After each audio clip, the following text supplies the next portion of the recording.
اس صورت میں اللہ تعالیٰ نے تقریباً 17 انبیاء علیہم السلام کا ذکر فرمایا ہے، جس مناسبت سے اس صورت کو سورۃ الانبیاء کہا جاتا ہے۔ مکی صورت ہے، اور مکی صورتوں ہی کی طرح جو اس کا اسلوب رہتا ہے مکی صورتوں کا عام طور پر کہ جو اسلام کے بنیادی عقائد ہیں ان پر زور دیا جاتا ہے، مثلا توحید ہے، رسالت ہے، آخرت ہے، ان چیزوں پر زیادہ زور دیا گیا۔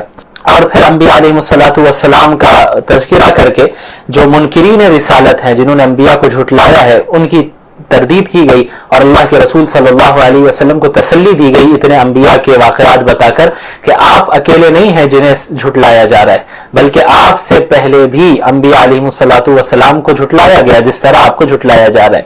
تو یہ جو تھے ایک اعتراض مشرکین مکہ یہ بھی کرتے تھے کہ هل هذا الا بشر مثلكم افتأتون السحر وانتم تبصرون، اس میں یہ کہتے تھے کہ بھئی اللہ کے نبی اگر یہ نبی ہے تو انسان کیسے ہے، انسان نبی کیسے ہو سکتا ہے؟ تو اللہ تعالیٰ نے اس کی بھی تردید کی اور فرمایا وما ارسلنا قبلك الا رجالا نوحي اليهم، کہ ہم نے آپ سے پہلے بھی جتنے انبیاء کو بھیجا ہے، جن پر بھی ہم نے وحی نازل کی، وہ مرد ہی تھے، انسانی تھے، انسانوں میں سے ہی ہم نے بھیجا ہے۔ اور اس کے بعد اللہ تعالیٰ نے یہ بھی فرمایا فَاسْأَلُوا أَهْلَ الذِّكْرِ إِن كُنتُمْ لَا تَعْلَمُونَ، کہ تم اہل علم سے پوچھو اگر تمہارے پاس علم نہیں ہے۔ تو معلوم ہوا کہ لوگوں کی دو قسم ہیں، ایک قسم وہ ہے جو غیر علماء کی ہے، جن کے پاس علم نہیں ہوتا، اور دوسری قسم وہ ہے جو اہل علم کی ہے، جو علماء ہے، جن کے پاس علم ہوتا ہے۔ تو جو غیر اہل علم ہے، جو غیر علماء ہے، جن کے پاس علم نہیں ہے، اللہ نے انہیں حکم دیا ہے کہ علماء سے سوال کیا کرو، علماء سے پوچھا کرو۔ آیت نمبر 22 میں اللہ تعالیٰ نے اپنے واحد ہونے کی، ایک خدا ہونے کی عقلی دلیل دی ہے، اور فرمایا لو کان فیہما آلہۃ الا اللہ لفسدتا، کہ اگر اس زمین و آسمان میں اللہ کے سوا یا اللہ کے ساتھ اور بھی کوئی خدا ہوتا، اس زمین و آسمان میں اللہ رب العالمین کے ساتھ اور بھی کوئی خدا ہوتا، یعنی اگر ایک سے زائد خدا ہوتے لفسدتا، تو یہ زمین و آسمان کا پورا سسٹم درہم برہم ہو جاتا۔ ظاہر ہے خدا چاہتا کہ اس طریقے سے ہو، دوسرا چاہتا کہ دوسرے طریقے سے ہو، تیسرا چاہتا تیسرے طریقے سے ہو، تو خداؤں کی ہی درمیان ایسی لڑائی ہو جاتی کہ یہ پورا جو سسٹم ہے کائنات کا یہ ختم ہو جاتا، درہم برہم ہو جاتا ہے۔ لیکن ہم دیکھتے ہیں کہ زمین و آسمان کا سسٹم درہم برہم نہیں ہو رہا ہے، بلکہ اتنے پرفیکشن کے ساتھ چل رہا ہے۔ تو یہ خود اس بات کی دلیل ہے کہ اللہ رب العالمین چلا رہا ہے، اور ایک ہے اللہ رب العالمین، ایک سے زائد خدا نہیں ہو سکتا، اللہ ایک ہی ہے جو پوری کائنات کو چلا رہا ہے۔ اس کے بعد آیت نمبر 35 میں اللہ تعالیٰ نے فرمایا کل نفس ذائقۃ الموت۔ ہوتا یہ تھا کہ مشرکین مکہ ایک دوسرے سے کہا کرتے تھے، اور لوگوں سے بھی کہتے تھے کہ ہم علیہ باللہ محمد صلی اللہ علیہ وسلم کے موت کے منتظر ہیں، کہ جب ان کی موت ہو جائے گی تو ہم خوشیاں منائیں گے، علیہ باللہ وہ کہتے تھے مشرکین۔ تو اللہ کے نبی صلی اللہ علیہ وسلم کے متعلق جب انہوں نے یہ باتیں کہی تو اللہ تعالیٰ نے اس آیت کا نزول فرمایا اور فرمایا کل نفس ذائقۃ الموت، یعنی ہر نفس کو موت کا مزہ چکھنا ہے۔ یعنی اگر آپ صلی اللہ علیہ وسلم کی وفات ہونی ہے یقیناً، لیکن یہ مشرکین تھوڑی بچ جائیں گے، تمہیں بھی تو مرنا ہے، جو تم مذاق اڑا رہے ہو رسول اللہ کا، تم مسلمانوں کا مذاق اڑا رہے ہو، تو آخر تمہیں بھی تو مرنا ہے۔ وَنَبْلُوكُمْ بِالشَّرِّ وَالْخَيْرِ فِتْنَةً، اور ہم خیر اور شر سے تمہیں آزمائیں گے، وَإِلَيْنَا تُرْجَعُونَ، اور تمہیں ہماری طرف لوٹ کر واپس آنا ہے۔